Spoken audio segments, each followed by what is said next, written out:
All right, I'm going to start the webinar. We don't switch over. Is that right, Val? We just stay. Yeah, we'll just stay here.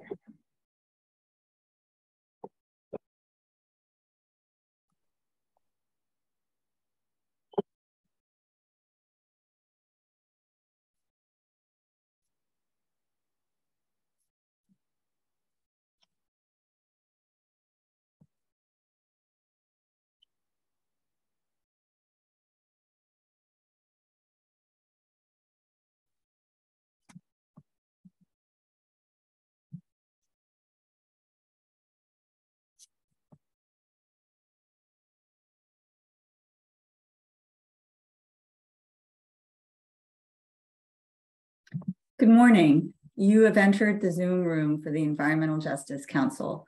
Please hold for a moment more until more attendees have arrived and we are ready to begin the meeting.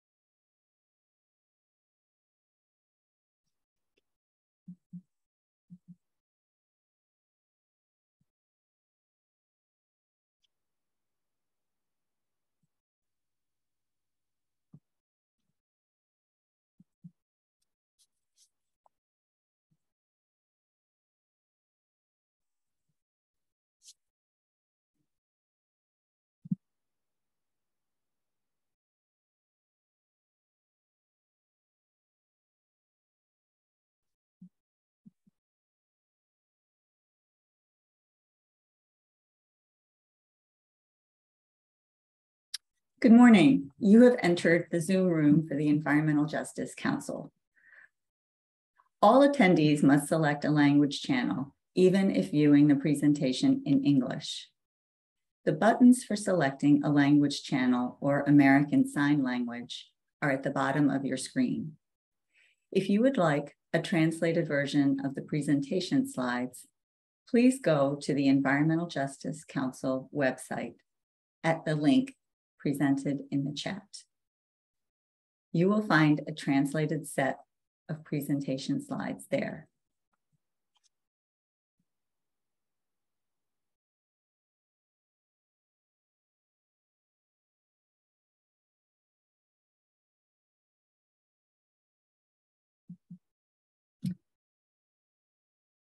Val, why don't we begin?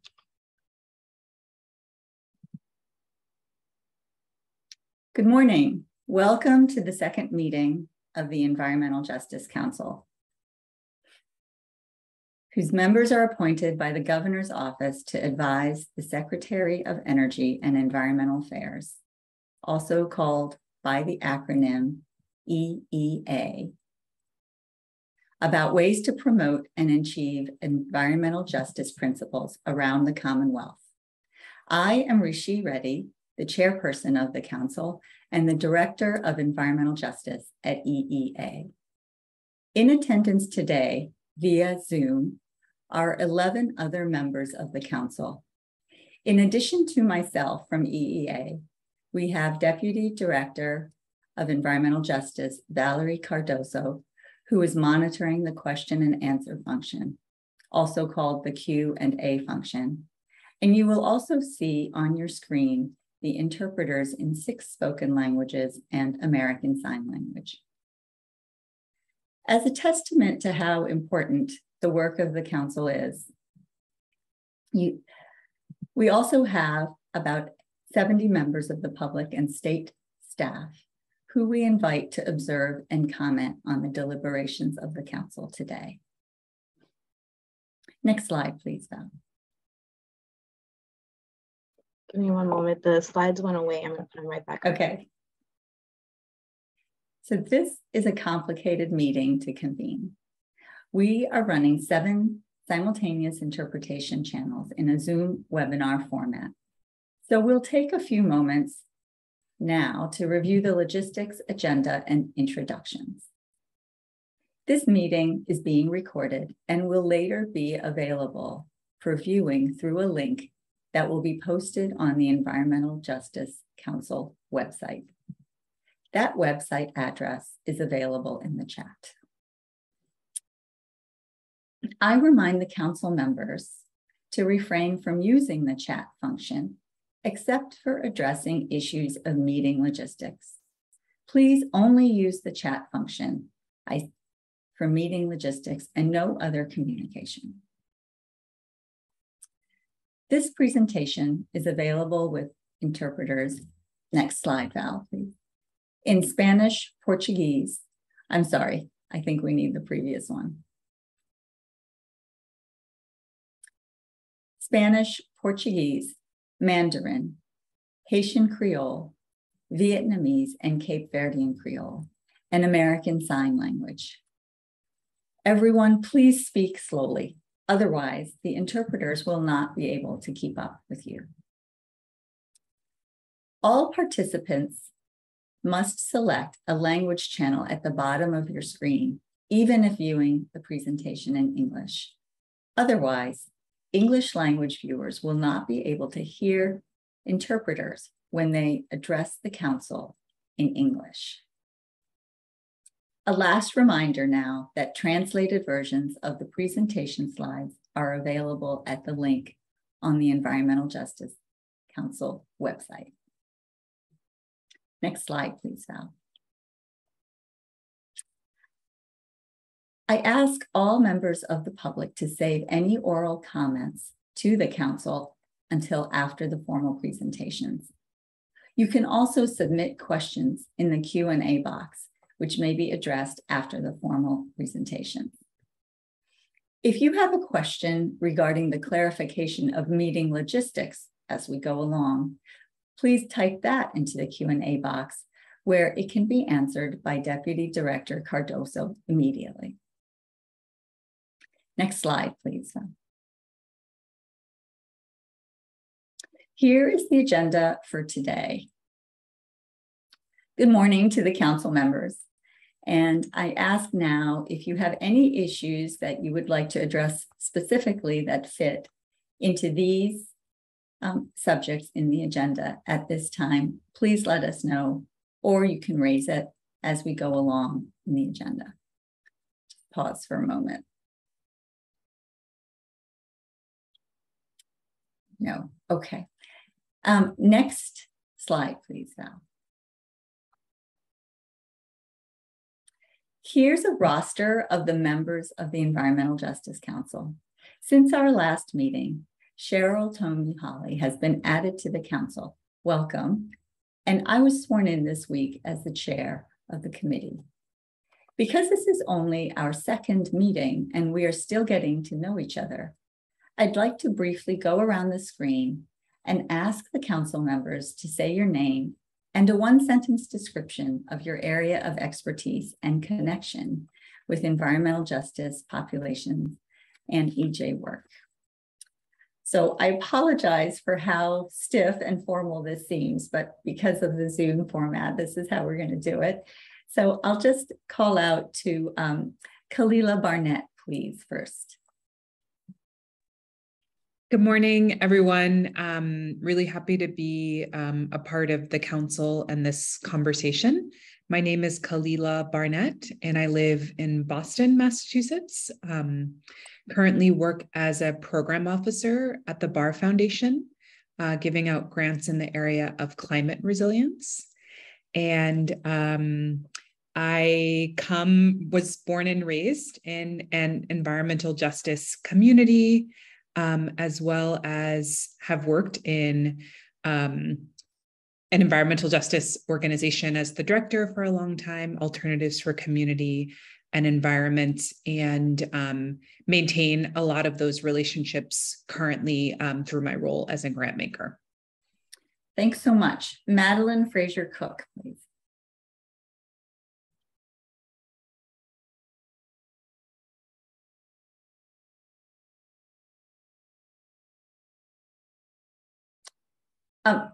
I think you are on mute, but we can't hear you.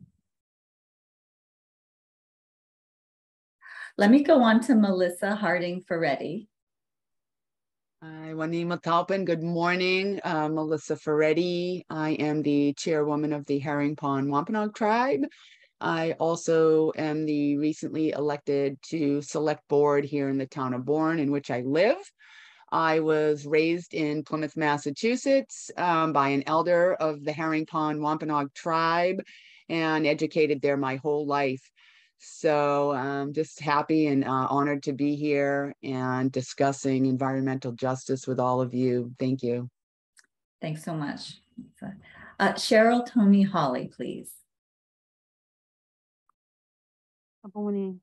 My name is Cheryl Tony Holly. I am the chief of the Hassidimisco Nipmuc Band here in Central Massachusetts. I was born and raised in Worcester, and most of my work these days is focused on environmental justice, food sovereignty, and land stewardship for Black and Indigenous communities here in Central Mass. Thanks so much. Welcome. Namrata Kapoor, please. Good morning. I am a lecturer at the Yale School of Management and Sustainable Finance with a focus on inclusive finance. And I also work in philanthropy for the Conine Family Foundation. And a key part of our strategy is focusing on equity and access to biking for all communities in Massachusetts. Thanks so much. Lydia Lowe, please.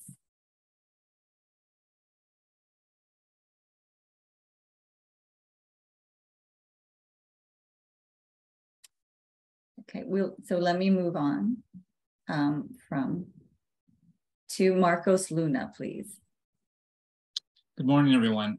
Marcos Luna. I am a professor of geography and sustainability at Salem State University in Salem, Mass. I'm also on the board of directors of Green Roots, which is an environmental justice organization based in Chelsea, and I am a resident of East Boston. Thanks so much. Peter Matthey, please. Good morning, everyone. My name is Peter Mate. I'm currently a resident in Natick, Massachusetts, but recently moved from Dorchester, where I lived for over 20 years of my life. Currently an innovation leader, and I work in mostly life and health insurance companies with a focus on solving problems by focusing on the people at the center of it. I'm also a member of the board of directors for Whittier Street Health Center in Boston, where the cumulative effects of environmental justice remains a priority for us. Thanks so much. Patricia Spence, please. Good morning, everybody. How are you today? It's a beautiful day out there. I am Pat, the head of the Urban Farming Institute of Boston. We grew 17,000 pounds of food last year for residents in Roxbury, Dorchester, Mattapan, and beyond.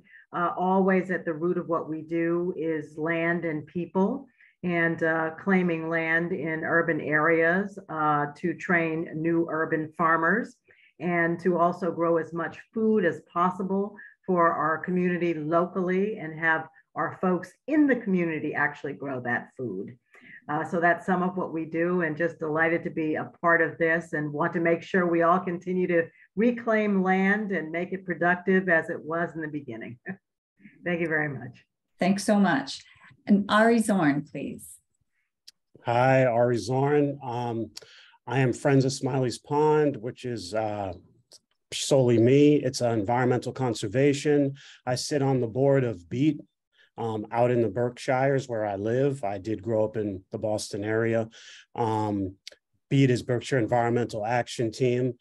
I am vice president of Blackshires, which is a Black empowered community platform, which is launching out in the Pittsfield area out here. I'm also the first Black and minority owned store in the Berkshires, fourth in the state of Massachusetts. And I'm here for change. Hello. Thanks so much. Madeline Cook, do you want to try again one more time, see if you can get online now? For me? Yes, we can. Hear me? Yes, we can. You can give it a try. We can hear you in sort of broken sentences, but that would be fine.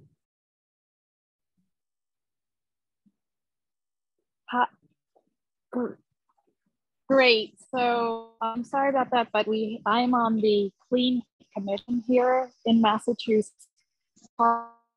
We have a meeting today, which coincided with this, but I am Vice President at the Local Initiative Support Corporation. We are a national nonprofit that works in affordable housing and community development.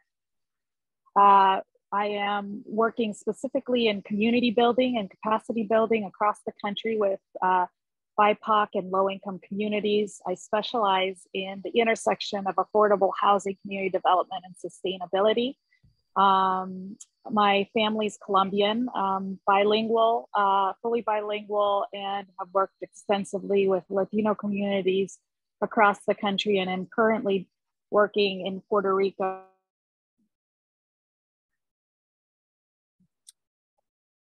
Thanks so much. We've lost you there, Madeline, but I think that was a really good introduction. So thank you for that. And for the record, we've reached quorum, of course. So a reminder that we will be using Robert's Rules of Procedure for the conduct of this meeting. These rules require that for any formal decision-making, a council member make a motion and another member must second that motion. Then we'll discuss the issue before voting on it. Under the rules for conducting remote public meeting, under the Massachusetts Open Meeting Law, we must vote by roll call. That means that I will call out your name to vote, and then your vote will be recorded. A simple majority vote in favor is required to pass. Next slide, please, Val. So moving on to the first agenda item, the draft meeting minutes were emailed to council members so that you all would have a chance to review. And I'd like some feedback on those. Does anybody have any amendments or changes that they'd like to make to the draft minutes at this time?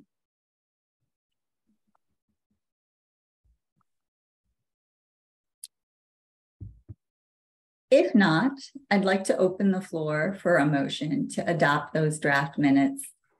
And if anyone makes a motion and seconds it, please state your name for the ease of the minutes taker. So could I have a motion for adoption of the minutes, please? I make a motion. This is Patricia Spence. I make a motion to adopt the July minutes. Thanks. This is Lydia Lowe. I second. Thanks so much. Okay, with that, we will adopt those minutes as our final minutes for our previous meeting, and they will be available on the website for everyone to view. Sorry, Rishi, hopping in really quick, it actually has to be a roll call vote to formally adopt them. Thank you, Caroline. You just reminded me of that again, even though I just announced it. Thank you. Let me go down the list again. So Kalila Barnett, please. I was planning to abstain from voting because I was not present at the meeting. Thank you. All right, Madeline Fraser Cook. I accept the minutes as written. Okay, Melissa. Yes, yes. Cheryl, you would also abstain. Caroline. Yes. Thanks. Namrita. Yes. Lydia, you just seconded it. Marco? Yes. Yes. Peter? Yes. Pat? Yes. And Ari? Here, here. Thanks so much, Caroline. Glad you're here to be my conscience about these things. Okay. So moving on to the next agenda item, I have a few announcements to make. The EJ maps, which are available on our website, will soon be updated with final census 2020 numbers next month in October. What's been appearing on the environmental justice maps since June of 2021 is a draft data that the US Census released as a preliminary matter because the accuracy of that census was affected by COVID lockdowns. Now the EJ Maps viewer will be updated with the final numbers released by the federal government for the 2020 census. We are still working out how to incorporate some of these changes. So please note that although the agenda states that October 1 is the date of release for the updated maps, we're still working through these changes and expect that they'll be completed sometime in October. I don't know if there's any questions about that. If not, I'll move on to a second announcement, which is that we received many requests from the council members here and also from members of the public that these meetings be held in a hybrid format with the ability to attend either in person or remotely. So that arrangement will be a complicated one, given the interpretation channels that are required and the need for an ample venue and enough room. So EEA has decided to hire a consultant to help us make these meetings hybrid in the near future. And we also aim to move these in-person portion of the hybrid meetings to various locations around the Commonwealth, including central and western portions of the state. So please stay tuned for that in the near future. Next slide, please. Lydia has a question. Oh, thank you. Yes, Lydia. Yeah, I just wanted to ask for some clarification about the census data. Will we be able to incorporate I know that the mayor requested the city requested of Boston requested a what do you call it, a census of group quarters. And I don't know if there are other cities in the state that have also done that. Will we be able to incorporate that renewed data? So Lydia, that's a great question. And that is exactly what we are working through right now in terms of the changes that's taking a little bit longer. So let me inquire about that, how we would be dealing with group quarters specifically around Boston and see how we would be addressing that with our GIS coordinator. Thank you for raising that. Any other questions about either of those two announcements?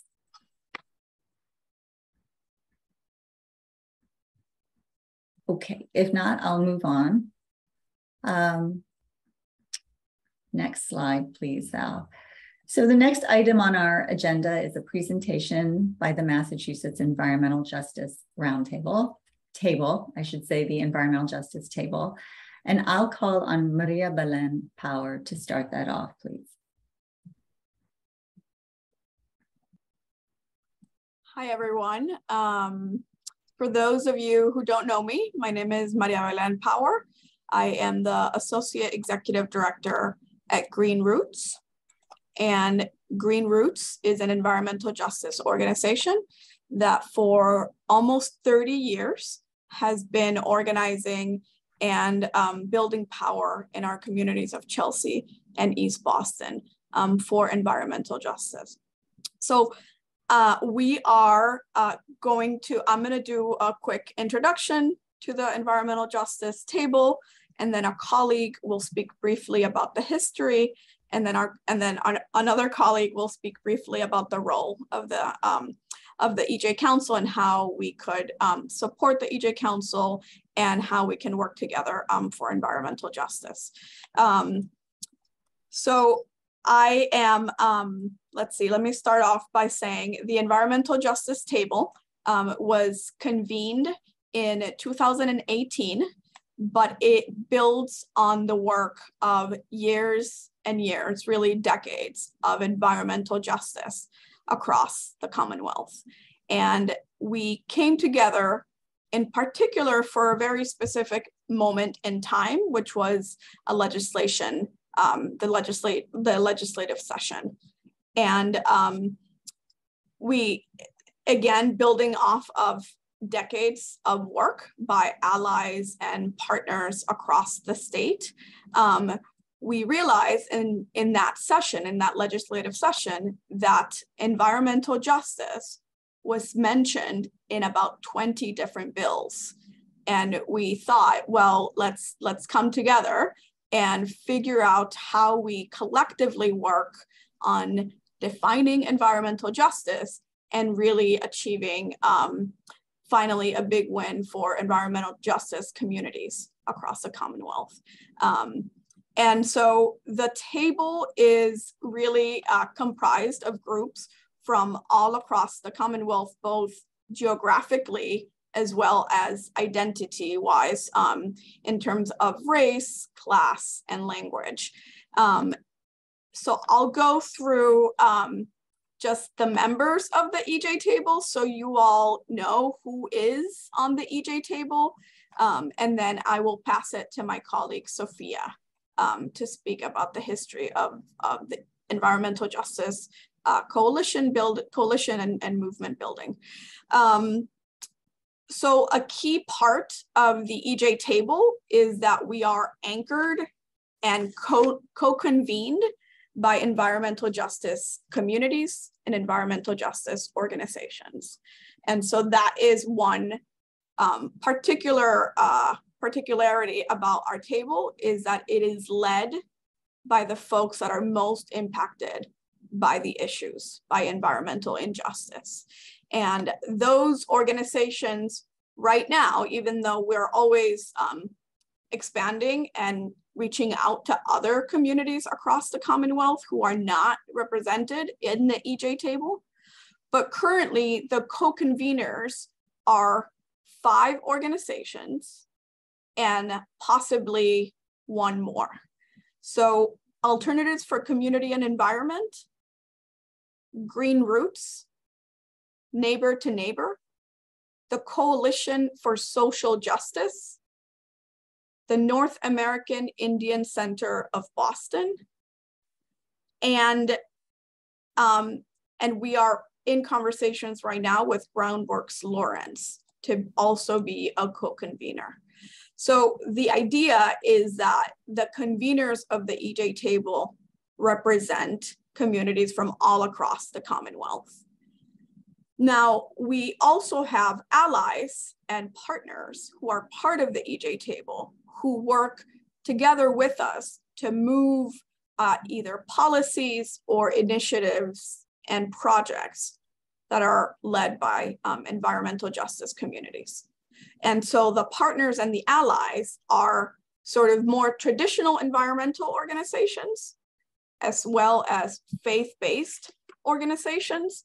And like I said earlier with the conveners, we are always looking to expand the table and how we can build a big umbrella movement that supports environmental justice communities and environmental justice initiatives all across the Commonwealth.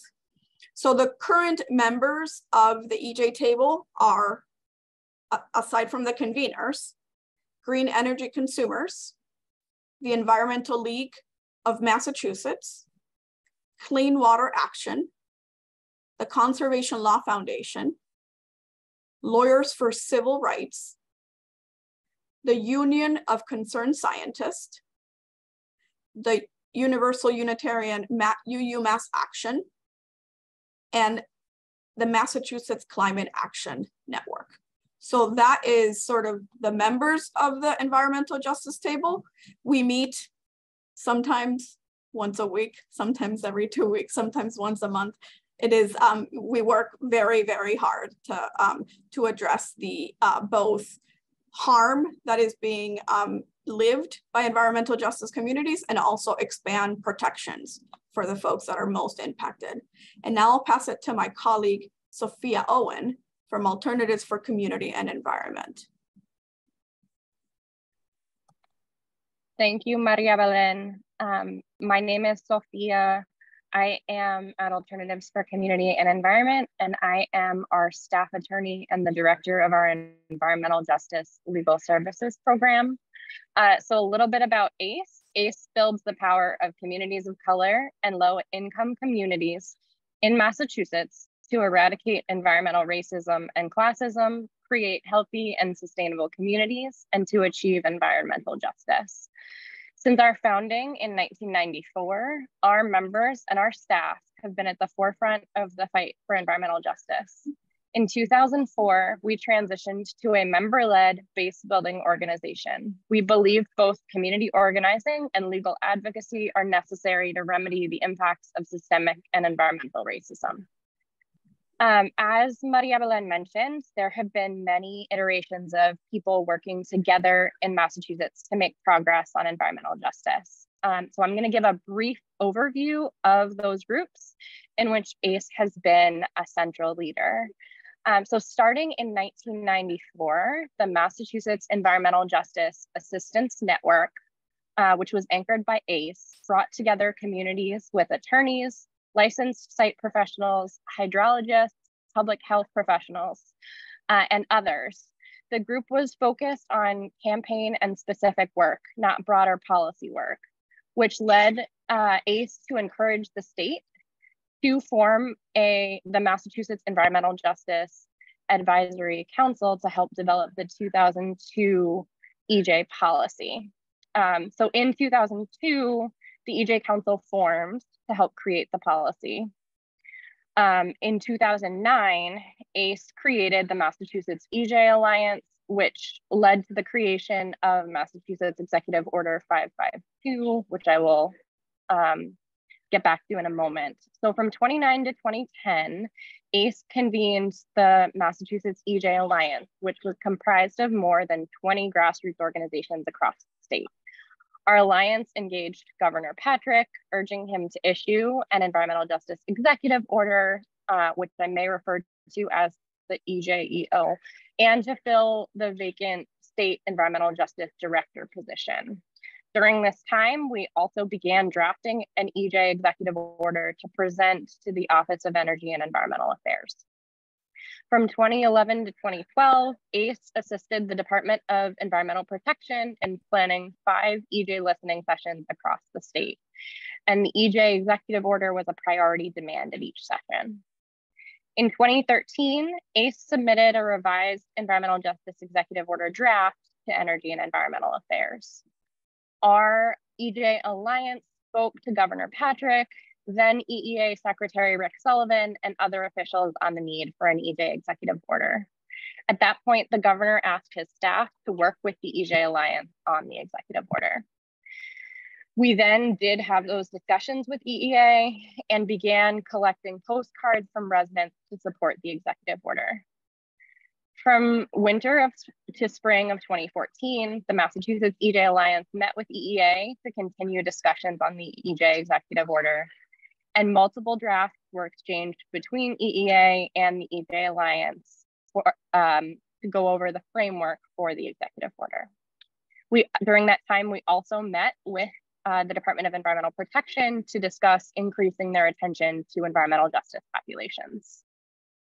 In the summer of 2014, the EJ Alliance met with EEA, MassDOT, and the Economic Development Department to continue discussions on the EJ executive order. Throughout that fall, we exchanged multiple drafts with EEA, HED, MassDOT, and finally reached agreement on language. On November 25th, 2014, Governor Patrick signed the executive order on environmental justice. On January 24th, 2015, EEA released a state EJ policy update. And in that policy update, the state reviewed and updated demographic data used to determine environmental justice neighborhoods. On May 24th, 2015, state agencies missed a deadline to implement EJ strategies. And at that time, the EJ director role was vacant and remained vacant for more than 3 years. We continued to work to address these issues. And in 2019, as Maria Belén mentioned, we formed the Environmental Justice Table to move forward. I'm going to hand it now to my colleague, Stacy Rubin from Conservation Law Foundation to talk about the role of the EJ Council. Thank you, Sophia. And we are also really grateful to be here today to communicate with the EJ Council. It's been our position that this group should have formed back in 2015. So we are thrilled that in 2022, it is now happening, and that those of us who have been in this fight for a long time can communicate with all of you. So when we were working on the environmental justice population definition during the early part of the last legislative session, we were looking at whether to define environmental justice populations based on demographic criteria or demographic criteria in addition to exposures to brownfields or hazardous facilities or otherwise. As Sophia mentioned, historically in Massachusetts, there has been a long history dating back to 2002 of defining environmental justice populations based on demographic criteria: race, income, limited English proficiency, and in an earlier phase, nationality. There were numerous definitions that we considered. The Environmental Justice Table worked with our legislative sponsors, Representatives Miranda, Representative Dubois, Representative Modero, Senator DiDomenico, and Senator Eldridge. We also worked with data and mapping experts, such as Dr. Marcos Luna, who will say more later in this meeting. We had consensus about the criteria that we wanted to use: race alone, income alone, race plus income, and limited English proficiency. One concern that we discussed for many, many months was balancing the desire to assure that the environmental justice designation for communities of color was protected and broadly applicable, as well as the concern about not having an over-inclusion of wealthier communities. We looked at numerous studies and even more experiences of people knowing that race is the primary predictor of living near a hazardous, polluting, or dangerous facility. It was important to us to retain the 4 criteria, and the race plus income category was meant to try and ensure that communities of color were protected, but only up to a certain income level. We then wanted to consider whether to look at exposures in addition to demographics. For example, overlaying communities of color with exposure to Superfund sites and brownfields. We found it difficult to determine whether a neighborhood was enough polluted in order to qualify for that designation. Therefore, we went through numerous exercises to determine the thresholds or percentages to tie to the 4 demographic criteria. We believe that the statute that we now have, which the Environmental Justice Table was the lead advocate in making sure we were successful in bringing it into the statutes, could protect those 4 demographic criteria. We recommend that this EJ Council has the ability to influence the percent thresholds of what numbers of people of color or limited English proficient residents can qualify as an environmental justice population. We were also thrilled that the EJ law now includes a requirement for a community to petition to opt in. A smaller subset of a geography that meets one of the 4 demographic criteria can petition. And we think this council can help determine what that opt-in process looks like. One question for you all to consider is who is missing from the EJ population designation. For example, we have wonderful friends and colleagues in East Freetown, Massachusetts, a Cape Verdean community that for years wanted to receive the EJ population designation, about a 1 mile stretch of land with a lot of environmental hazards and a community of color. So we were unable to figure out the data and thresholds to get East Freetown in, but are hoping that they will be able to petition to opt in.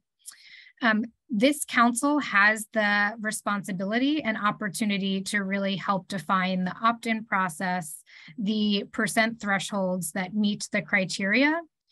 Our hope also is for you to help think about how we might ensure broad protection on the basis of demographics for EJ population designation, and think through maybe a narrower set of locations that meet multiple criteria that would be eligible for targeted funding and investments.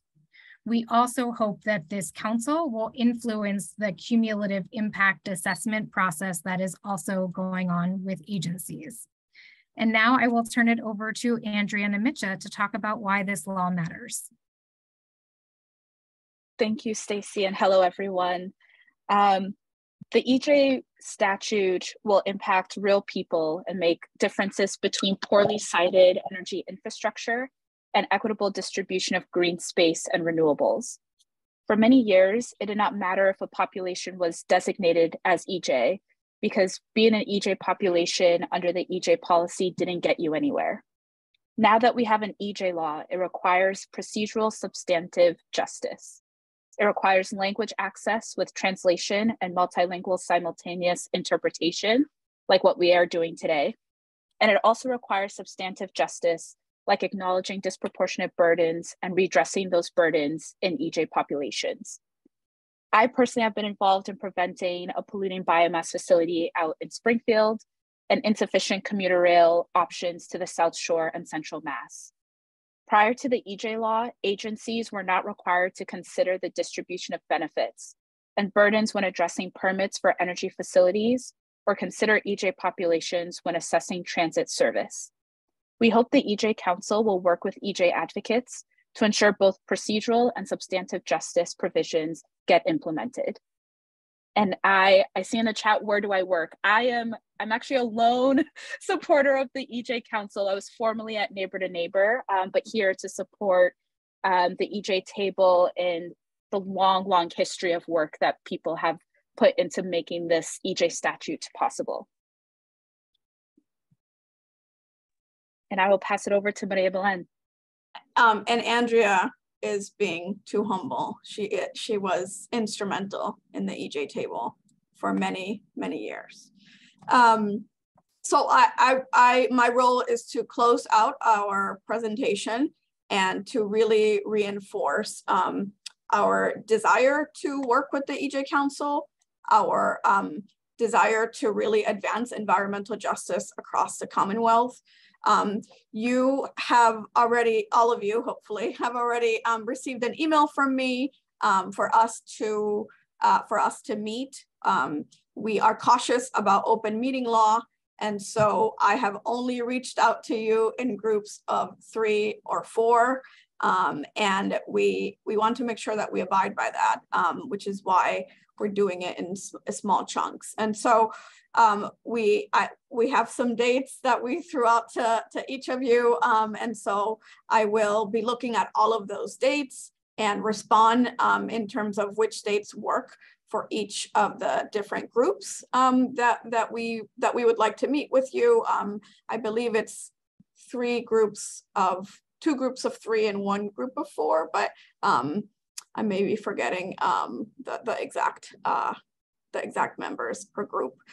So really appreciative of all of your work. I know how much work it is to be on a council that is sort of outside of your paid 9 to 5 job, and it is deeply appreciated the work and your commitment and time into making this historic Environmental Justice Council be extremely successful and protect environmental justice communities across the Commonwealth.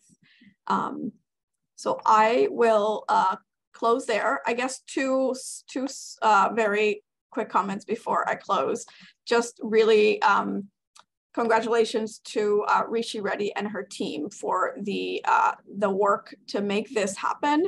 And the language piece is extremely important. And I'm very, just want to congratulate you, Rishi, and your team for, it is the first time, I have to say, ever that I register for a Zoom where you get to pick which language you choose. And so that is, that's huge. That is like historic for the Commonwealth, and that is a big step towards language justice. And I look forward to meeting you all individually or in small groups. So thank you. Thanks so much to the EJ table, and thank you for recognizing the effort for pulling the language pieces together. It is hard, and it is something that the state is striving to do properly and more and more. The team that has helped pull this together is, of course, vast. It's Valerie Cardozo, who's the deputy director, and all of the interpreters here, and the vendors, and the minute takers and the recorders, many of whom are on the Environmental Justice Task Force at EEA, who have helped to make this happen. So there is a group of 20 to 25 of us, some of whom you will, the council members will meet at our next meeting, I hope, to give a presentation about what the EJ Task Force has been doing internally at the agencies. But for now, I want to thank the EJ table for this presentation, and also for sharing with us your level of expertise and the depth of expertise, and how many years this coalition of environmental justice advocates have been working towards EJ in the Commonwealth. I want to open up the floor for just a few minutes, being conscious of time. If any of the council members had questions for the EJ table at this point, I want to allow that to go forward if there are any.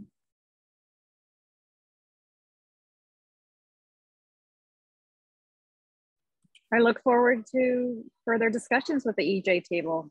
Got the invitation, so hopefully next week. And I'd like to acknowledge all of the work that they've done. I mean, this work has been going on for decades.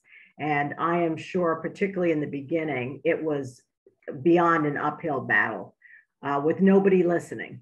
You know, that's my assumption, with absolutely nobody listening. So just kudos to all of you. And I do absolutely look forward to working with you as well. Your work is vital and really important to everything that we're doing, but you already know that. Yeah, I don't have any questions right now, but just thank you for that background, and looking forward to working together. I also appreciate how conscious everyone is about our restrictions under the open meeting law, that folks cannot meet, a quorum of the EJ Council cannot meet and discuss EJ related issues outside of these meetings. So I appreciate the EJ table's recognition of the inability to meet with the larger group and to parcel out the groups into smaller folks, and that we always comply with the spirit of the open meeting law, which requires that no substantive type of discussions go forward outside of this open and transparent process. So thank you for all that. If there's no more comments, I would like to move on to the next agenda topic.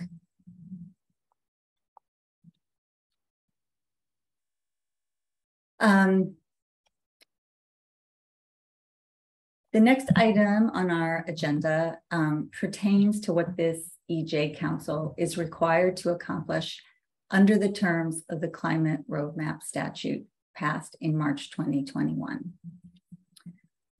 So next slide, please, Val. Thank you.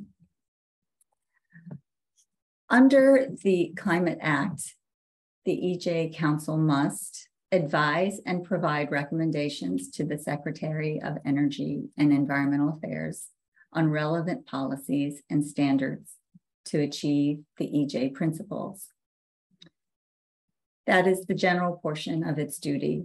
And a specific portion of its duty is what we will start on in our next agenda item, which is to conduct a comprehensive analysis every 5 years to ensure the definition of EJ population achieves the objectives of the environmental justice principles. So next slide, please, Val.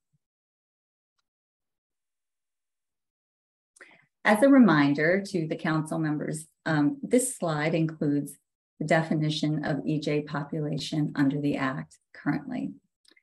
It includes 3 criteria: low-income populations, households with limited English proficiency, and neighborhoods of color. Next slide, please, Val. For the next topic, Council Member Dr. Marcos Luna will provide us with a brief history of environmental justice policy in Massachusetts and how it pertained to the development of this definition. Thank you, Rishi. Good morning again, everyone. So I'm going to give you a brief history that will overlap a lot with what you heard from the EJ legislative table, which is intentional.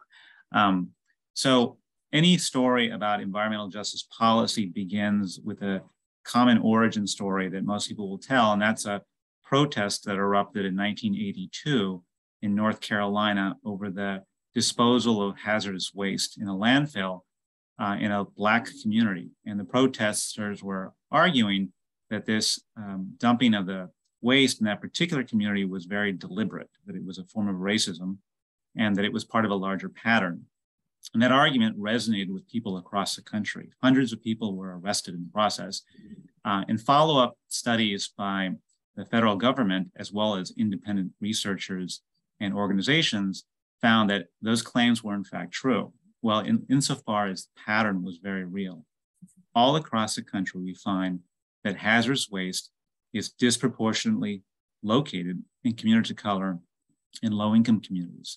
And very importantly, race was often the leading factor, the leading predictor of where we would find these things.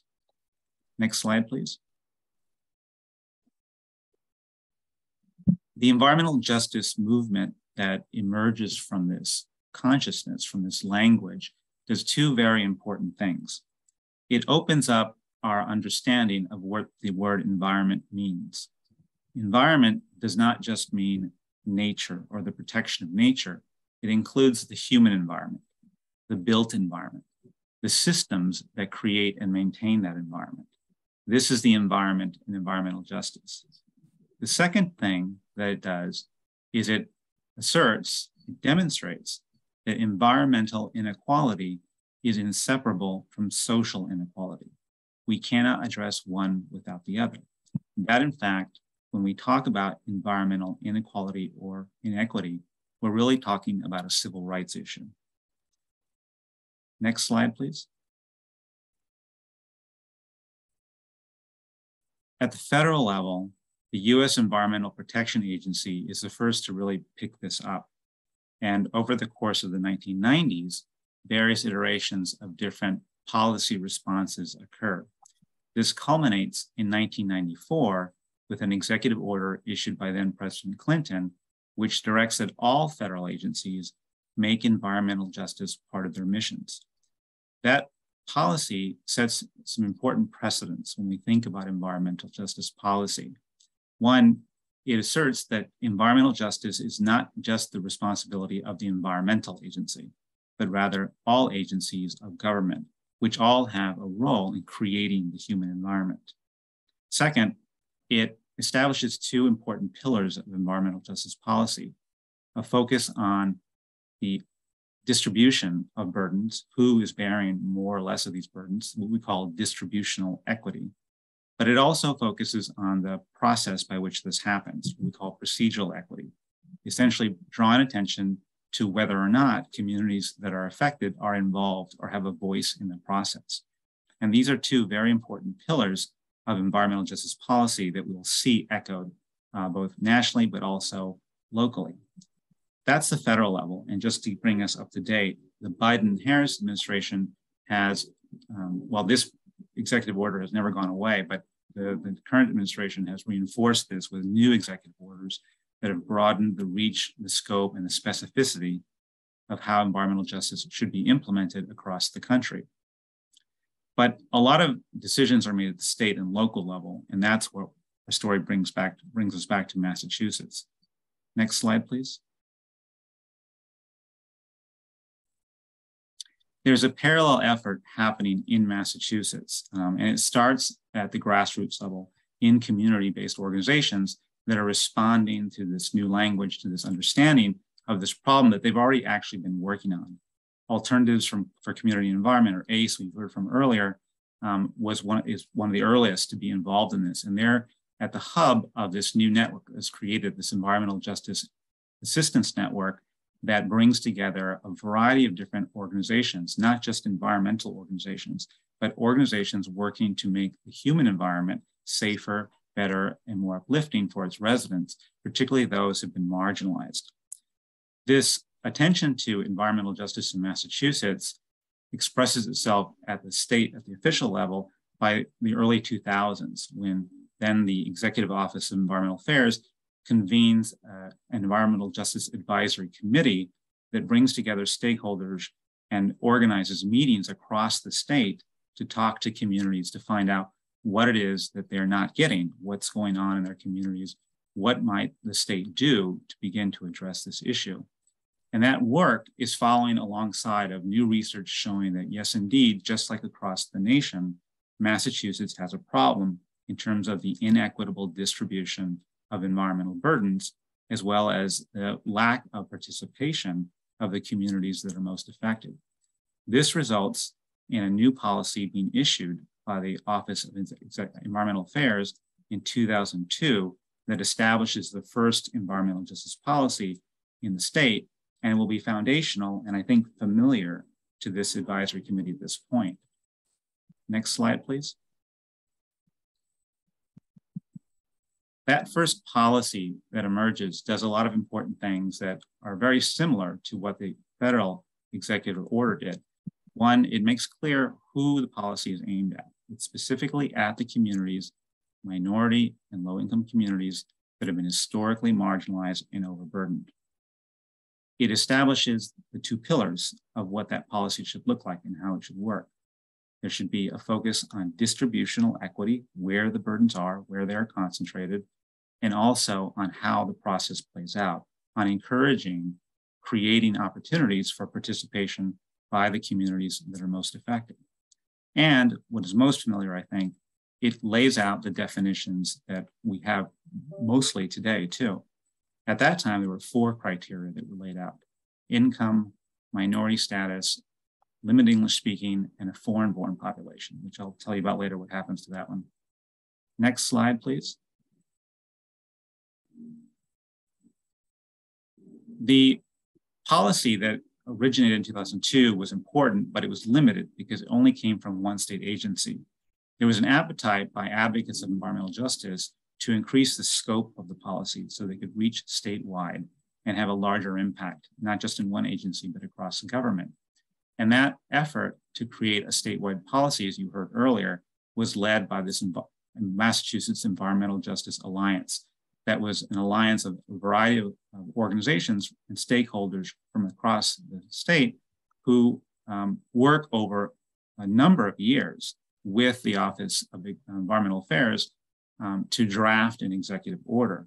As you heard Sophia Owen speak earlier, describing the multiple milestones in that process, it was fairly drawn out, but it also involved statewide meetings to bring together different stakeholders to give input in what this process should look like and what the output should look like. And it results, of course, in that 2014 executive order that, just like its federal counterpart, makes environmental justice the mission of all state agencies in Massachusetts. So in many ways, it very much does enlarge the scope and the reach and the meaning of environmental justice. That policy, though, was somewhat precarious because it was an executive order. It didn't have the permanent say of legislation. And in fact, that executive order was issued at the tail end of the Patrick administration, right before Governor Baker came in. And because it's an executive order, it's at the discretion of the sitting executive. So there's always a possibility that it could be rescinded. As it turns out, the Baker administration would adopt the policy, and a revised policy would come out again in 2017. Next slide, please.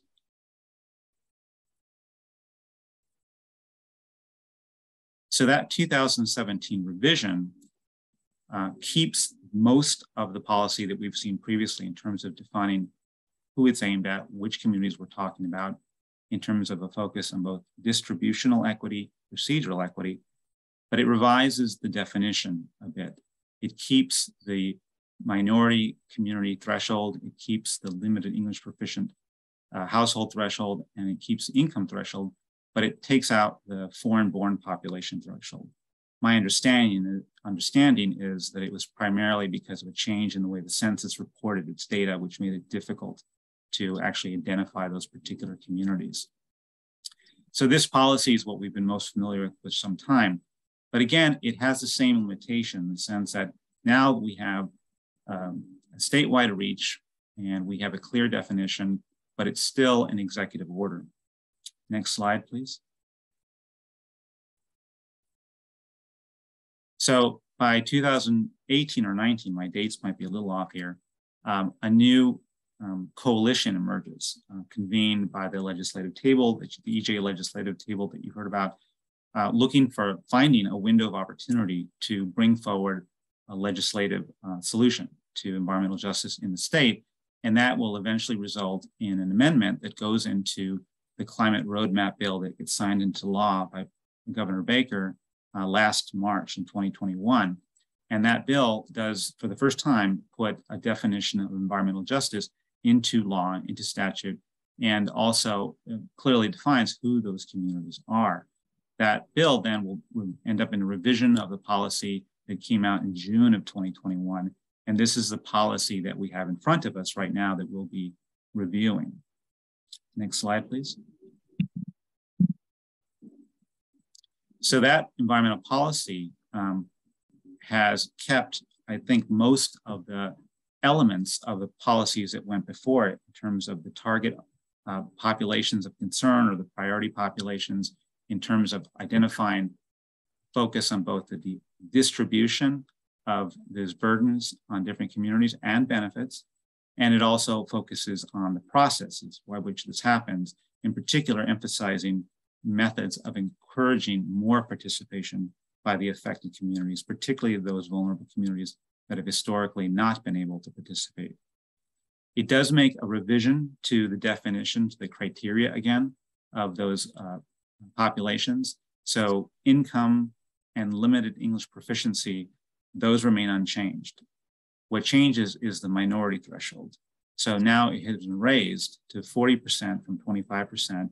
And then there's a fourth criterion, if you will, that combines income with minority. And that one is essentially to capture those minority communities that are in not wealthy communities, also trying to keep the scope and the reach of the communities that are included more restricted. And in fact, as a participant in the process of analyzing and looking through various options, this is one of the things that was important to us, is that we're trying to keep the criteria tight so that it identifies just those communities and doesn't pull in too many communities that we don't associate with environmental justice. But of course, this is the heart of the discussion, how to do that. We did look also, as Stacy Rubin said earlier, at other ways of measuring environmental justice. But when we look at it, and we're not alone, this is a very popular topic amongst EJ researchers, we find that these criteria, race, income, and the limited English proficiency, are very powerful predictors of not just the typical problems that we see in front of us to do with pollution and other conventional environmental problems, but even the emerging ones that we think about, like with climate change and exposure to heat and other risks. We find that a lot of these are also captured by these same indicators. So we found that these were particularly powerful. And so the question is, how can we improve them? How can we improve these criteria? How can we improve the definition of what an environmental justice community is? So I'm sure I left out important milestones and important contributors. This has been a multi-decade process involving a lot of people, and I apologize if I left out something important, but I want to thank you for the opportunity to present a short history of this policy and how it came about. Thank you so much, Marcos. I'm wondering if there's any questions from the council members as to some of the things you've outlined here.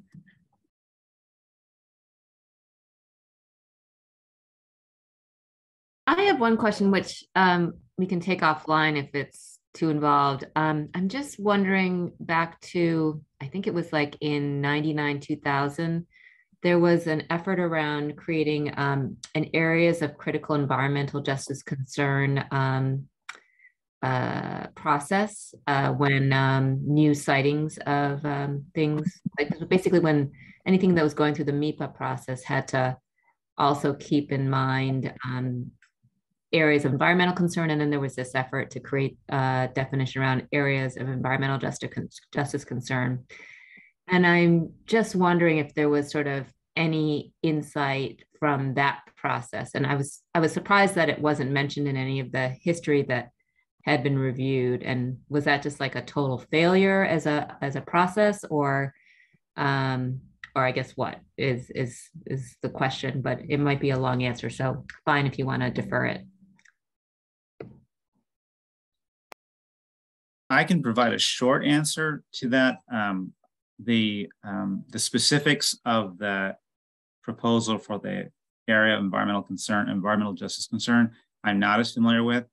The documents that I've reviewed and the conversations I've had with folks who were involved at the time, there was already an initiative in 2000 to have it, so it was internal conversation about environmental justice, but I didn't see any output from that I could identify. So I don't know beyond that what happened to that initiative.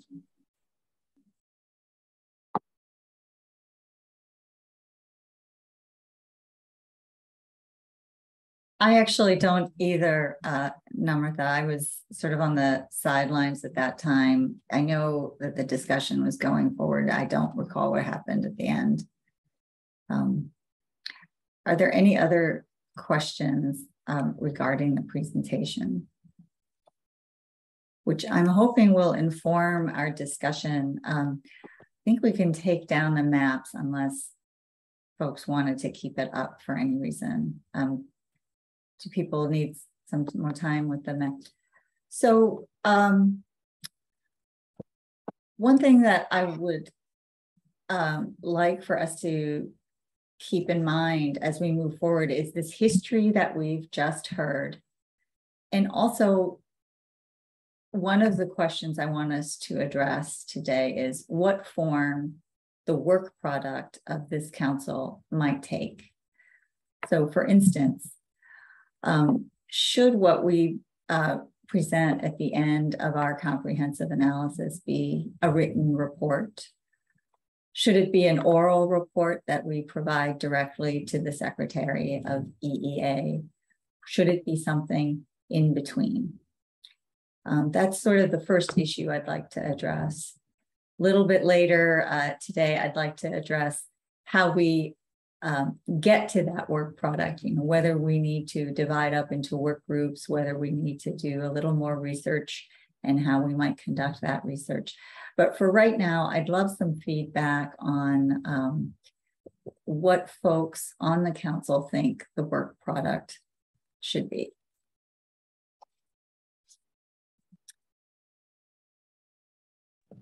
And this doesn't have to be our last time that we are deliberating on this. I'd like to gather your feedback. And if you have any individual thoughts, to send them directly to Val. If you have any thoughts after this meeting, that you could send those thoughts just in single emails, not to the group of us, because we're not going to be deliberating outside of this formal meeting. But if you had individual emails sent to Val with some thoughts and input, we can gather these together and present to the council the next time we meet a choice of 2 or 3 options for the work product, and then we would be able to vote and decide on it at that time. So this is more of a brainstorming session of what we think this work product might be.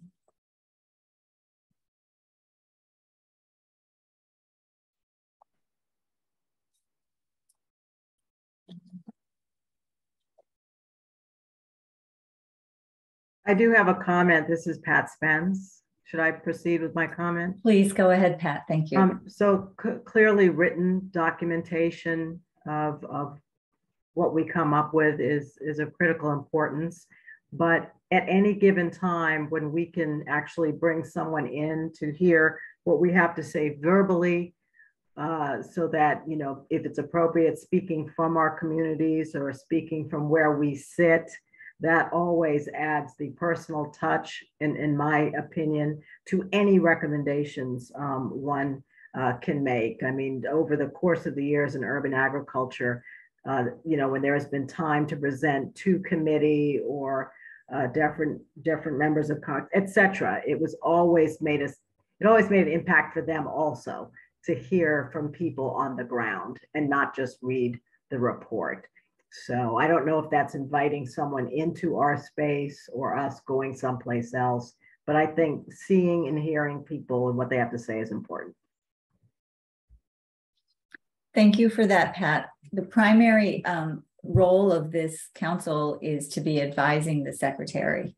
So if I interpret your comment in that context, I think what you're saying is that a written report has great value, but you would like to have an opportunity perhaps to speak with the secretary or other senior staff at EEA who advise the secretary on what we've learned. Yes. That approach makes sense to me as well. Is that Kalila? Yes. Please, yeah, please go ahead, Kalila. We'd love your thoughts on that if you had additional. Just that I agree that a written report and some kind of virtual or in-person conversation, depending on where we're at.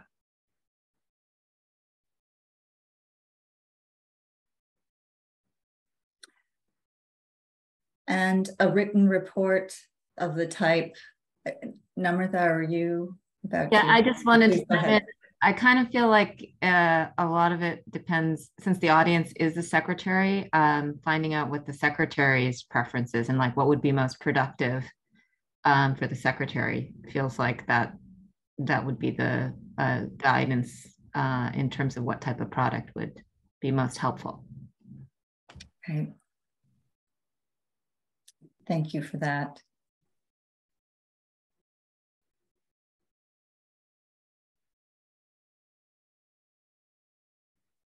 Were there other thoughts? This is Kalila again, just a question about, in addition to the secretary, also just if there's a process for getting whatever conclusions, what our work products out to the public, what would that look like?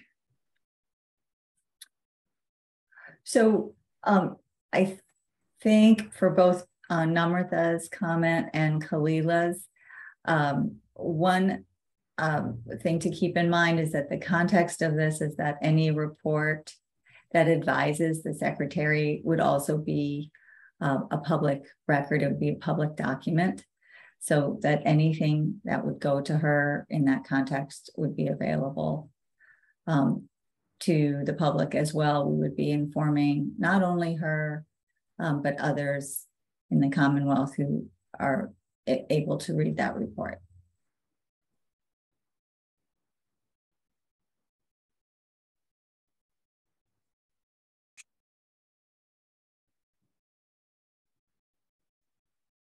Anybody else that we could, and again, this is a brainstorming questioning session so that we can consolidate some of these thoughts and put them in for more formal decision-making next time we meet. So if folks have other thoughts, please do send an email directly to Valerie without CCing everyone else, just directly to her with something that you would like to add to this discussion, and we will consolidate those for next time. The second part of this discussion is what, in what ways, given what you've heard, would we need to do additional work or separate out into work groups or some other form of additional research to get the information that we would need to make decisions around the percentage of populations that are in EJ groups.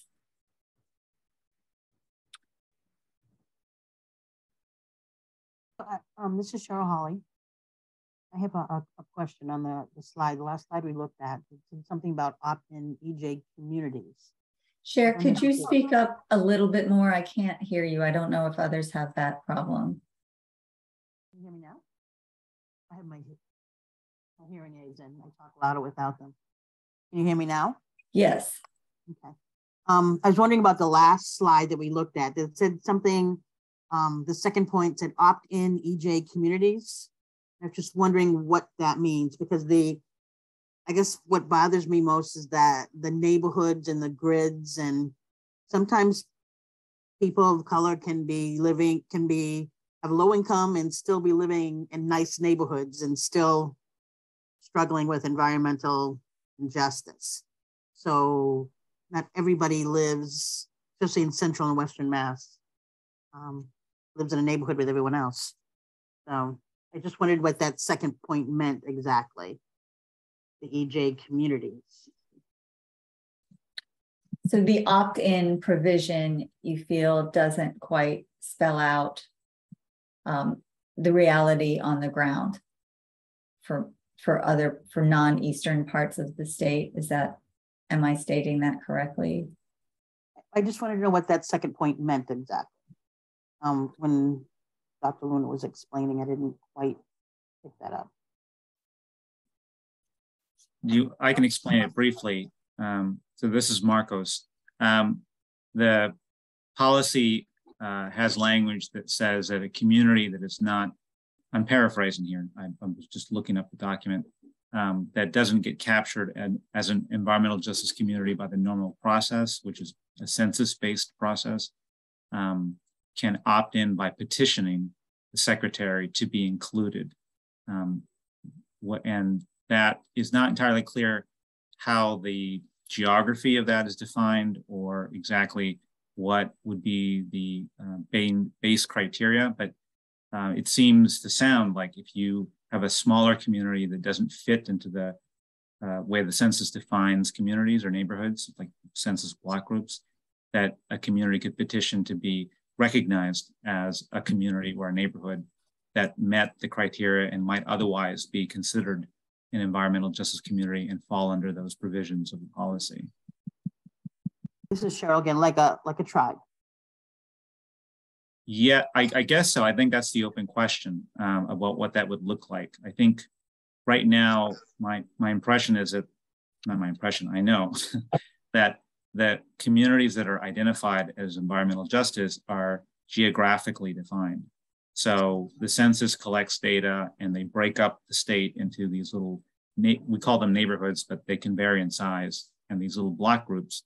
And they look at who lives in there, and they look at the proportion of people who are people of color or limiting proficiency or their income levels.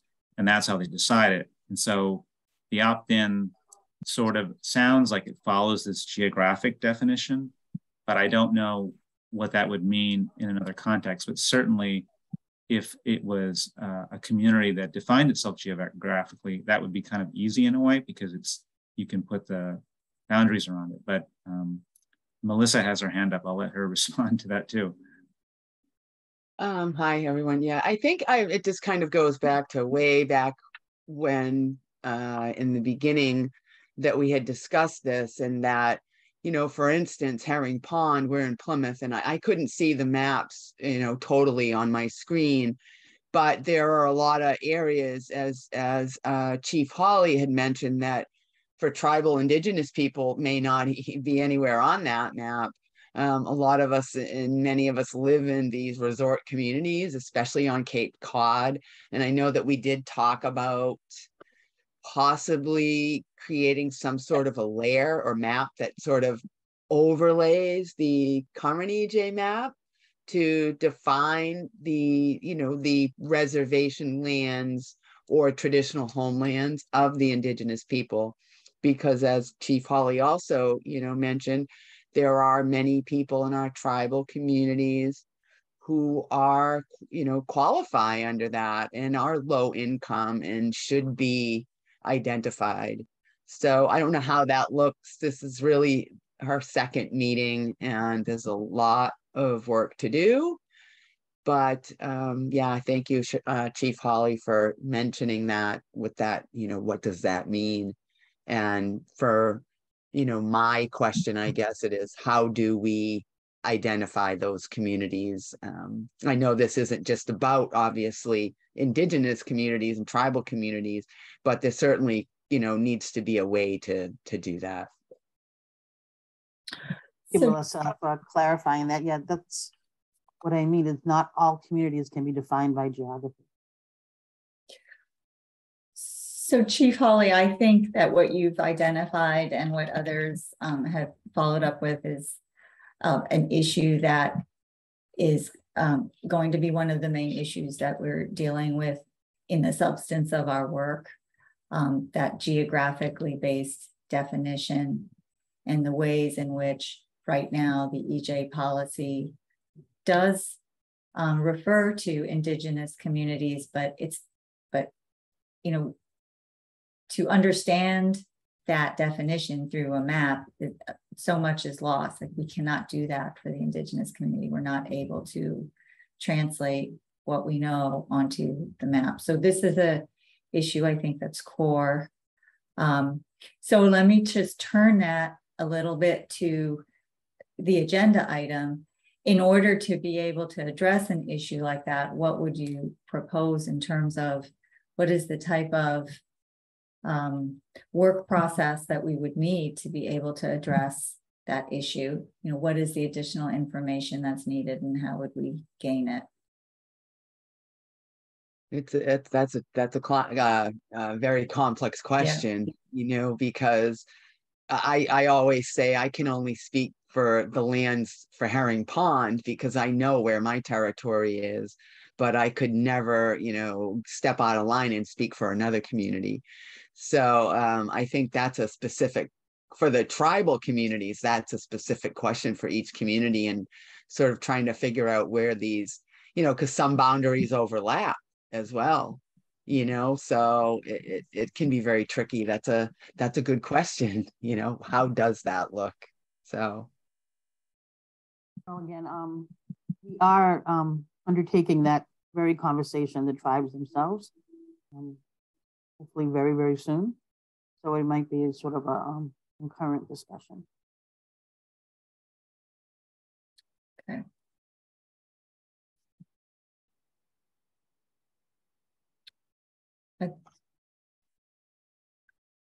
Are there other thoughts on these two items of what the work product should be and how we might go about completing the work product?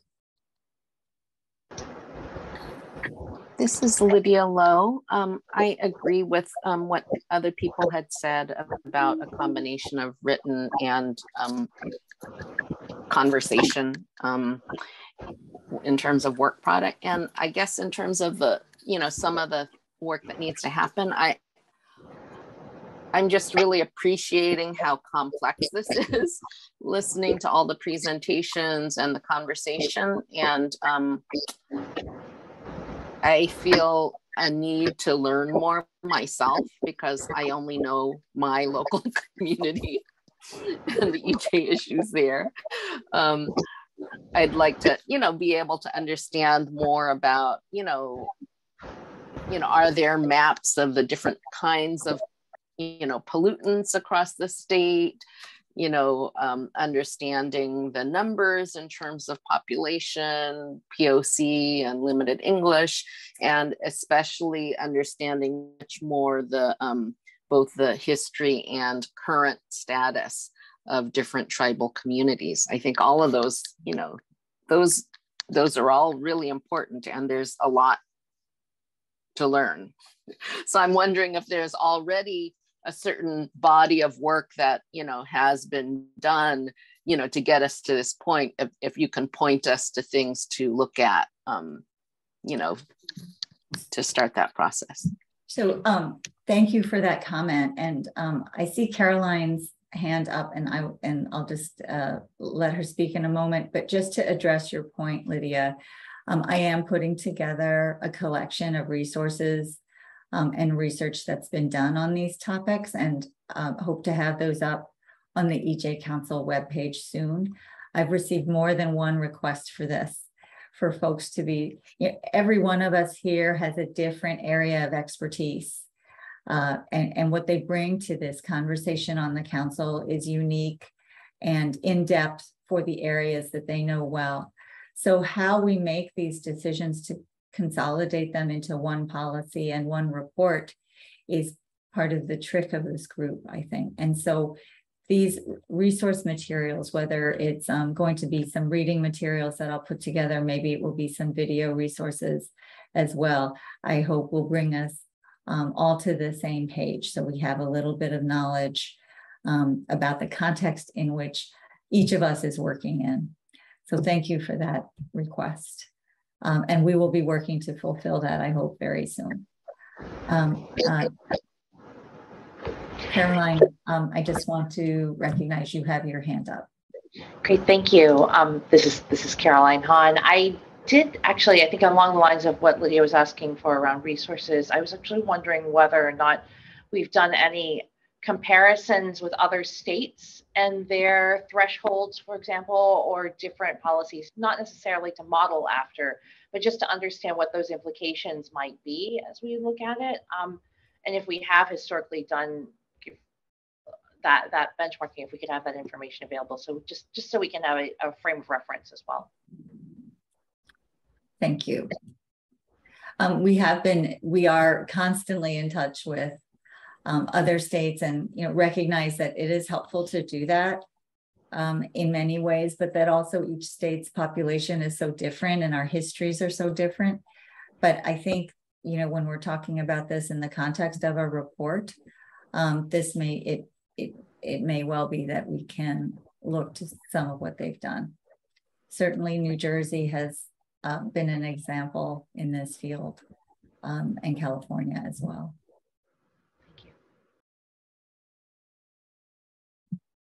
I see Pat Spence's hand up. Is that from now, Pat, or from before?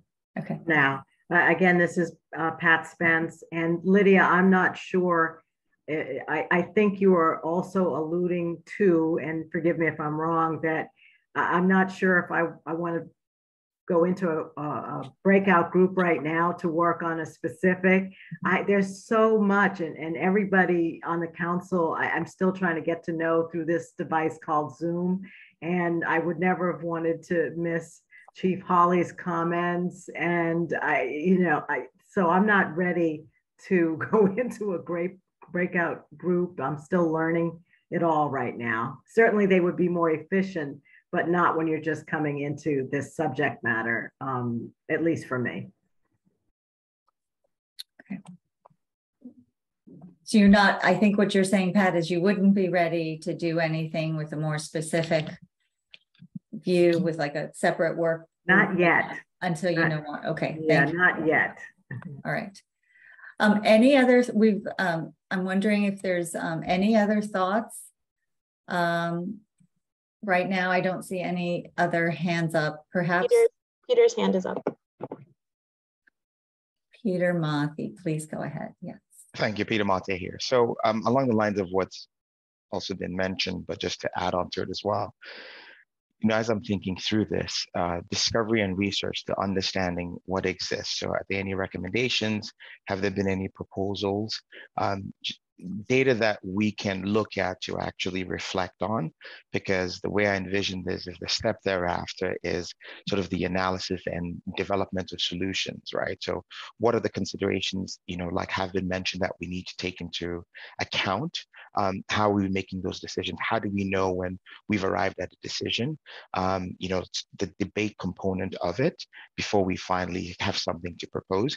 I would love to see that sort of laid out in a process, but more importantly, it's that repository of research and or proposals, concepts put together in one place so we can systematically go through, because myself, I'm getting up to speed in different places. I'm assuming people are doing the same thing, but how do we all get to the same point of understanding and focus on the exact same problem? Thank you, Peter.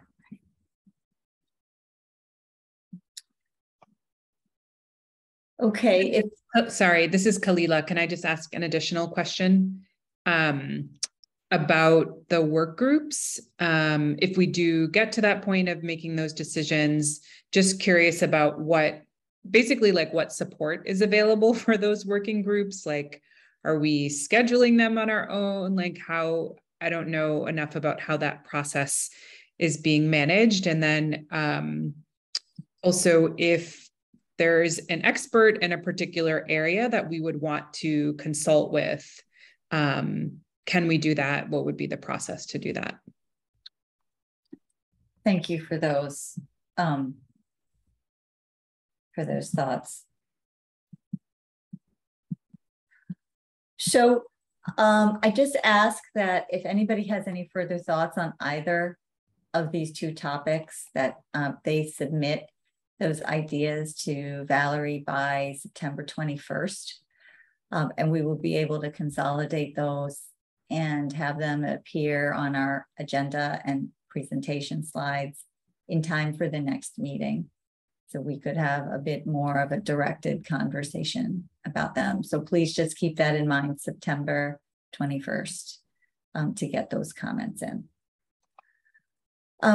So I would like to move on to the next agenda item, which is about one of EEA's major Commonwealth-wide initiatives in this moment.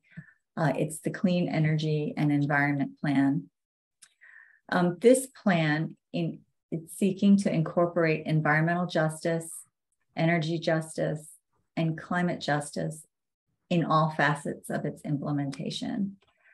So this briefing that we're about to hear will help inform this council's future perspectives on the implementation of the plan.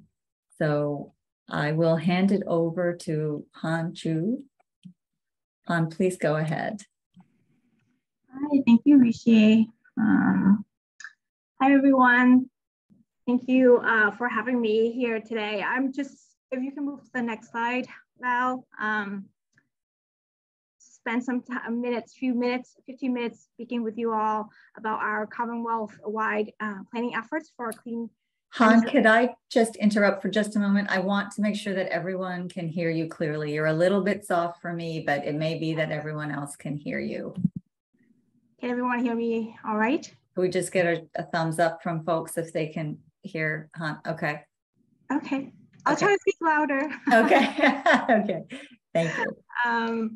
So yeah, wanted to speak with you all about the Commonwealth-wide planning efforts for a clean energy and climate future and get your thoughts.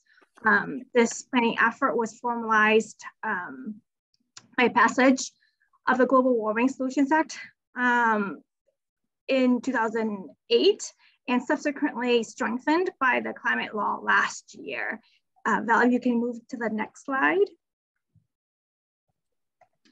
The GWSA, the Global Warming Solutions Act of 2008, first required legally binding limits on greenhouse gas emissions in the Commonwealth for 2020, for 2030, and 2050, and directed our executive office to develop plans to achieve those limits. The climate law from last year, the act creating a next generation roadmap for Massachusetts climate policy, required that the 2030 emissions limit be at least 50% below the 1990 baseline, and the 2050 emissions limit be at least 85% below the 1990 baseline, and achieve net zero emissions. Additionally, this new law requires that the emissions limit be placed on specific sectors, what we call sublimits. And those specific sectors are listed on the slide here. And additionally, I hear a lot of folks in the commission are interested in land. I hope you are happy to hear that this law for the first time codified the definition of natural and working lands, and it requires the tracking of greenhouse gas emissions and carbon sequestration on natural and working lands, which we just put, it's referred to as NWL for short. And then we also have to set goals and develop plan as part of the Clean Energy and Climate Plan to reduce these emissions and enhance carbon sequestration on natural and working lands. And lastly, on this slide, just wanted to also note that the new climate law from last year requires that we track the implementation of our clean energy and climate plans through the progress tracking of numeric benchmarks of different products that reduce greenhouse gas emissions, as well as other solutions that reduce greenhouse gas emissions. And so next slide, please. Thus far, we have had 2 clean energy and climate plans released for the Commonwealth. The first one was originally released the first one was for 2020, and it was originally released in 2010, and then subsequently updated in 2015. And the second one, the Clean Energy and Climate Plan for 2030, was released at the end of December 2020. First as an interim plan to receive public comments, but then it was updated and released as an updated plan in June, this past June, to incorporate statutory requirements of last year's climate plan and to become a combined clean energy and climate plan for 25 and 2030. This slide here, I included hyperlinks to the Clean Energy and Climate Plan for 2020 and the one for 2025 and 2030. And I can put that in the chat as well. I can do that quickly. So you all have a record of it. And let's see, we are right now, our office right now is ferociously working to develop the Clean Energy and Climate Plan for 2050, which is required by last year's climate law to be released no later than January 1 of 2023. So we only have a few more months left to do this plan. And so next slide, please. This slide here is our rough timeline to develop and complete this 2050 CECP.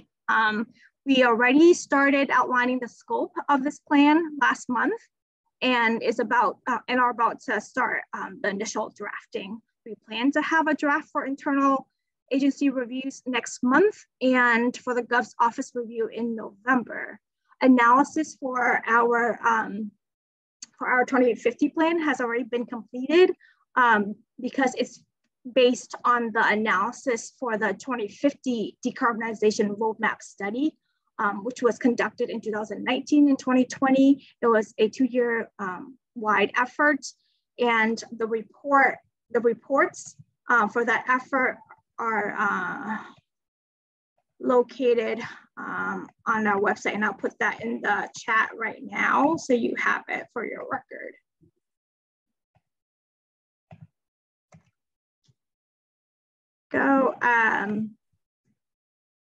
And so this analysis was completed and it was slightly updated for our 2030 CECP. And so we are continuing to use that analysis for our 2050 plan. Starting early next month, we will have a series of public hearings on the proposed sector-specific emissions sublimits for 2050, proposed goals for natural working lands, and proposed strategies and commitments to achieve these limits, goals, and net zero greenhouse gas emissions. By the end of December of this year, our secretary will formally adopt the emissions limits and sublimits for 2050, as well as release the Clean Energy and Climate Plan for 2050 in English and the top 5 non-English speaking languages in Massachusetts. So that's Spanish, Portuguese, Haitian Creole, Chinese, and Vietnamese. We are in the process of developing a website to provide more information about this public process, as well as to be the home of the 2050 CECP once it is completed. And the next slide is a rough preliminary outline of what the 2050 CECP will cover. And I'm happy to spend a couple of minutes to talk through this right now with you all to give you a sense of what our plan scope for this plan is. And then I would love to get your thoughts on additional topics that we should include or additional policy priorities that we should be including. Just know that we have tried to incorporate a lot of the feedback that we have received from prior clean energy and climate plans, especially those feedback that touch upon environmental justice considerations. And so at the top here, at the start of this 2050 CECP, we want to communicate what is this net zero 2050 vision for the Commonwealth and what does that entail. That entails transitioning a lot of our vehicles and buildings to be non-emitting or very low emitting, burning instead of fossil fuel, but using electricity and other low carbon fuels or carbon neutral fuels.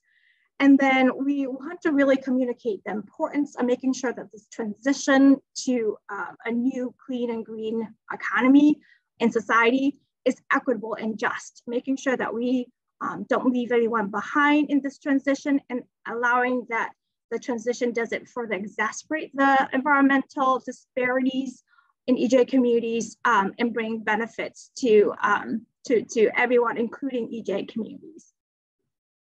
And then we will discuss what are our specific limits for the entire state, for the entire greenhouse gas, for the statewide greenhouse gas level, as well as specific sector emissions level for 2050.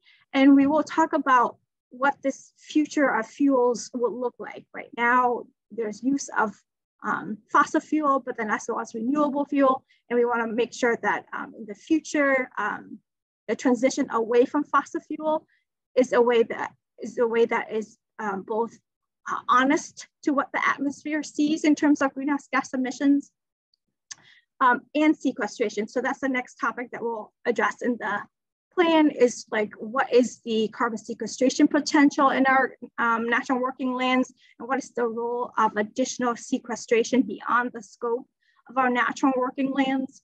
And then we'll go into specific strategies and commitments that we will pursue in the next 3 decades for transportation, buildings, power, non-energy industrial processes, as well as natural working lands, to make sure that we can achieve an 85% emissions reduction statewide and net zero emissions by 2050.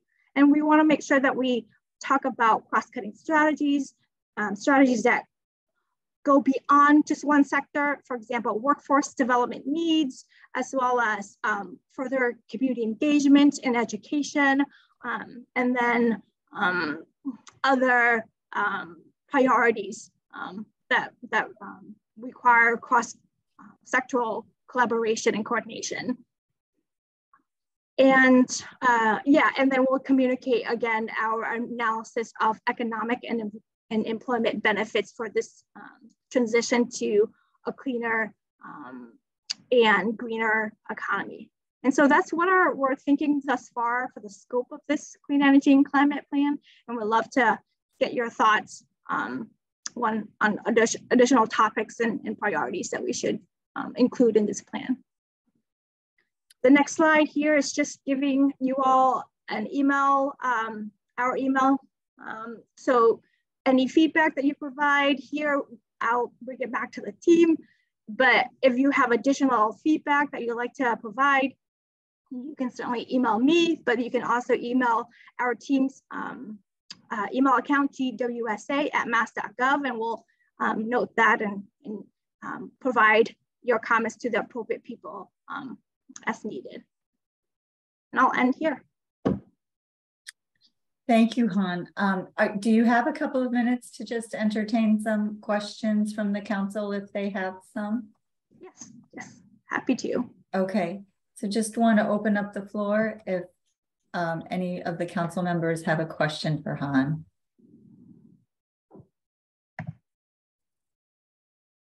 This is Marcos. I have a question. Thank you for that presentation. I'm curious to what extent the decarbonization plan has metrics around equity in terms of how it's implemented, because I know with the energy efficiency programs that have been in the state for some time, there's always been questions about how it's been rolled out equitably, and I know that's a hard thing to do, but is there a plan for measuring the implementation that way? Yeah, something I didn't bring up because I was very focused on the documents, the plans itself, but yeah, I wanted to also let everyone know that we are working on a dashboard, an online dashboard where we will be tracking our progress towards the goals and commitments that we put in the 2030 CCP. And so it will communicate how we're doing in terms of greenhouse gas reductions, in terms of like number of heat pumps installed, electric vehicles purchased and driven. And I admit that the current version that we are working on, this alpha version of this dashboard, won't be able to have equity metrics, but that's something that we really want to pursue for the beta version to be released sometime next year. And we engaged with the Global Warming Solutions Act Implementation Advisory Committee in August about some of the metrics that they would like to see. And they also brought up the importance of measuring implementation from an equity perspective. So they have some suggestions of equity metrics. In the Climate Justice Working Group of the IEC also in 2020, I think, also provided suggested metrics. And so that's something that we're gonna be reviewing in the next year to see, like, of those metrics, which ones can we find data for, reliable data for, and track on an annual or regular basis. If just a quick follow-up, I would just suggest that if it's possible to ask that any data collected at all always be tied to geography somewhere that can be reported. Okay. And also, if it's at a household level, some basic anonymized information about who's being served by those things. Thank you. Yeah, we'll definitely put all that into consideration. Were there any other questions from the council members? If not, then I'll say thank you, Han. And we're very appreciative about having this firsthand introduction to the CECP. And I hope that you will also come back again. And we ask that council members who have any questions or further feedback, please do send them directly to Han, and also CC me and Valerie so that we would be able to, I think, usher those through would be helpful. Thank you, Han. So at this time, we have a few minutes to take some questions and comments from members of the public who are viewing this meeting at this time. So I'd like to open it up for that. And Valerie, I don't know if you were able to glean questions and comments from the chat coming in from the public, but we can entertain questions that way, and we can also take them through a raised hand if we're able to view. So why don't we take down this slide so that we can see each other a little better and see if there are any questions out there.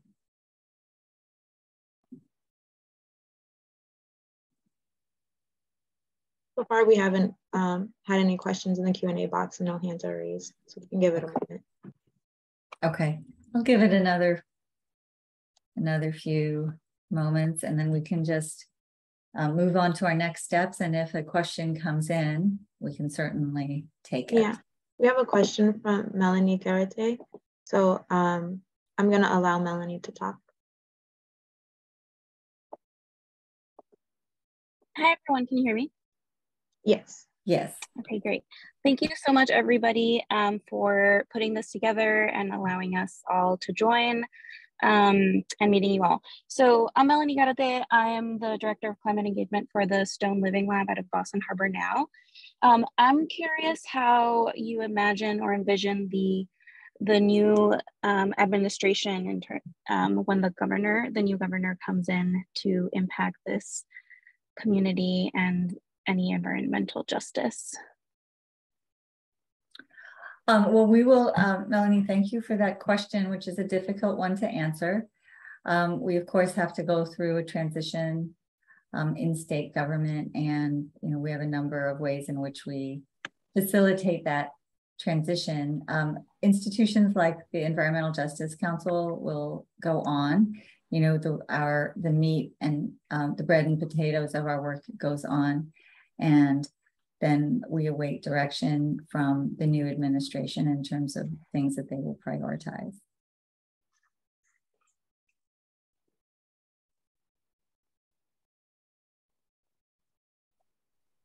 Sarah, Melanie, did you have any follow-up or an additional question before I send you back to the attendee list? I guess my follow-up, I couldn't tell if I could still talk. The webinar function is a little confusing. Yeah, I suppose that, just keeping us all apprised as to all of these changes would obviously be helpful for communities. I'm just also very curious just what's going to happen. So thank you so much. Okay, thank you, Melanie. I see Pat Spence's hand up. I don't know if that was from a prior question or. Before Pat asks your question, can I just read a comment that was typed in? Absolutely. It's quick. It's from Paula Garcia. Paula says yes to disaggregated data to track progress from the CECP. Thank you. And Pat, did you have a comment, or was it is more so a comment for our overall process, since we are definitely talking about equity and inclusion. And if I missed this, forgive me. We've all had our concerns trying to make the technology work as we go through this process ourselves and to be inclusive. Where do all of our elders How do all of our elders come into this process? And no, I don't have an answer as I pose this. We in our organization, urban agriculture, et cetera, we make a point to include our elders, and it makes us go to a different space to ensure our elders are included in everything that we do. And when you look at environmental injustice, it has happened to our parents and our grandparents, et cetera. So how are we including them? I just want to make sure I bring up the topic that we're including people, because when I heard the word dashboard mentioned and things of this nature, there's a whole population that they don't even, you got flip phones still. So how are they a part of this if we're talking about justice? So again, it's a bit rhetorical. I do not have an answer. I'm going to think about this myself. Pat, you've given me an opportunity to just point out that even in a Zoom format like this, it's not ideal. What it does is it makes these meetings more accessible to a great number of people who have restrictions around mobility, people who, the interpretation and language services are made easier. For the telephone, for folks who are not on Wi-Fi, don't have broadband. Zoom does have the phone-in option. It is clunky, but it does allow for people to listen in on a meeting like this, you know, where if we had solely an in-person meeting, that would be even harder to do. So I guess what I'm saying is, I appreciate you bringing up the issue around the elderly and folks who are not able to Zoom in. But I'm hoping that with the phone and other things, other resources that may make themselves available as we go forward, we'll be able to address those as well. And I'm hoping that, but overall, beyond that, which I'm appreciative of, are we even thinking of, you know, are we thinking of our elders in this process? I just want to make sure that we're just thinking of our elders in this entire process. That's all. Thank you for mentioning that, because that demographic, our elders do come up in a number of climate vulnerabilities and public health related concerns. So thank you for mentioning it explicitly. If there's no other questions, I'd like to move to the last items. Val, could you move on to our next slide, please?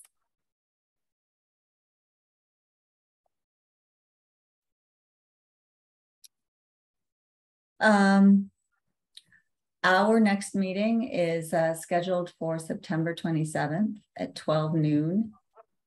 Current agenda items that we're considering are as we spoke of before, the questions around what our work product will be and how to arrive at that work product, what our process will be. And a third agenda item will be an introduction to the Environmental Justice Task Force. All things going well, we will have those 3 items to discuss.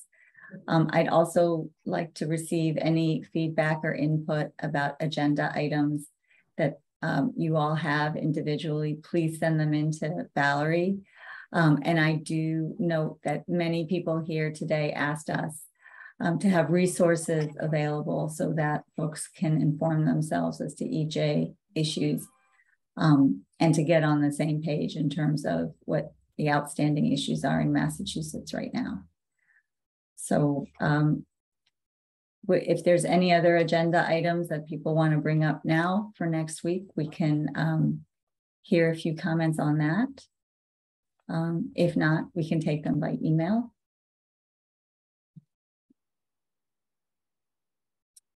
So without seeing any hands raised or hearing anyone, Caroline, do I have to move to adjourn the hearing? To adjourn this meeting? Rishi, before you adjourn, yes. So in the Q&A box, it says yes. Namrita wants to answer a question live. Is that still the case? I'm sorry, I didn't hear. No, I was just trying to like change the notification, and so. Okay. But sorry. It was, and no worries. It was in regards to Paula's comment that I already spoke earlier. So okay. We're all good. Okay. Well, while I have the floor, I guess one thing that I want to sort of, emphasize, and you said thank you for making sure that there's going to be more sort of information available in advance of the next meeting. I guess I'm not sure how to sort of frame this up, but I want to make sure that the information is giving us a better sense of like, where is the current definition failing the most? Like, where is it not working? And I think one of the things I appreciated, particularly from the last meeting, was this idea, I think Lydia had mentioned it, about like over inclusion being a better sort of tactic than getting too specific and risking under including people.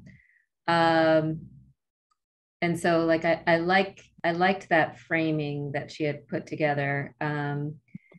And yeah, so I guess the main thing is like when in terms of like an input to help us evolve the definition, just sort of understanding better, where is the current definition failing? Where is it not working well? and getting some data on that is an input that I'm very interested in hearing more about. So thank you for that comment, Namrata. I think of the task of this group as actually working to clarify that question. That is one of our main tasks. There is information out there, of course, and one of the things that we'll be doing is sifting through that information and then sort of ground truthing it, I think, to see how it could affect the definition. So there will be, you know, when I get that information out, I will emphasize that as one of the focus points. So anything else? So can I open the floor to move to adjourn? Caroline, am I doing this right? Okay, good. I need a motion to adjourn, please, and a second. This is Namrata, so moved. Okay. Cheryl, I second. Okay, and then we'll have to do a roll call vote. So Kalila? Yes. Madeline? She's not. Melissa? Yes. Cheryl? Yes. Yes. Caroline? Yes. Lydia? Yes. Rishi, sorry to interrupt, but we have a person in the public who has a question, and I didn't know if we could answer it if we've adjourned. So should we allow that question? We're about to adjourn and we're over time. Can we ask that person to please submit that to our, on the EJ Council webpage is a link. Okay. Or what is the question in the Q&A? The person raised their hand, so maybe we'll just ask if they could, if they could type the question in the Q&A box or submit it online. I think let's submit it online because we're over time and we're about to adjourn. Okay. And we can also take it up next time if that. Okay. Thank you. Apologies for interrupting. Peter? Yes. Patricia, Pat? Yes. And Ari? Yes. Thank you all, and we will see you next time. And the member of the public that could not have their question answered today, please do send that in by email in the link in the EJ Council webpage. Thank you. See you next time.